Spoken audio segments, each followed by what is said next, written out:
Hi friends नमस्कार। ये देखो केते गुड़े रुटुक छतु आज आमर आसी जाइए। छतु खाइबा बहुत टेस्ट लगी था। आ खाइबाटा जी टेस्ट छड़ेबाटा से कष्ट। पाखापाखि गोटे घंटा लगे आम 3-4 जन मिसिक छड़ेलु। एबे ताको आमे भल भाव में पानी 3-4 थर पाखापाखि धोईदेवा ना छतुरे लगी बाली खाई लगिगला खाइबापी भल लगे। एबे आमे गोटे कड़ई गरम कर किसी सोरिष तेल देदेबा। ये आमर तेल गरम हो सारा पर आम से किसी पंच फुटण और सुखिला लंका पकईकी फुटई नेबा। पंच फुटण और सुखिला लंका आमर फुटी जावापर आम काटिक रखि गोटे बड़ पियाज को से देदेबा। आ पियाज टिके हल्का लाल रंग होगा पर्यंत भाजी नेबा। पियाज आमर भाजी हो गला पर आम धोईकी रखि छतु को से पकईदेबा। आ छतु को किसी समय गोलई नेबा।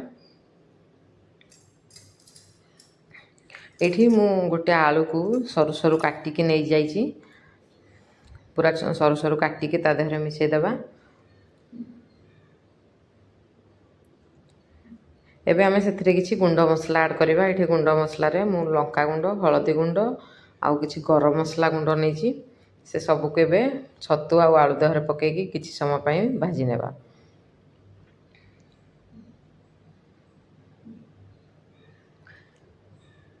जेहेतु गरम मसलाटा टी भल से चिरा है नाला तो जिते झाड़िला भी बाहरुनी तो बाहर आउ टे भल भाव में काटिकी चामच साहाଯ୍य गोटे चामच एठी मु पकई नहीं।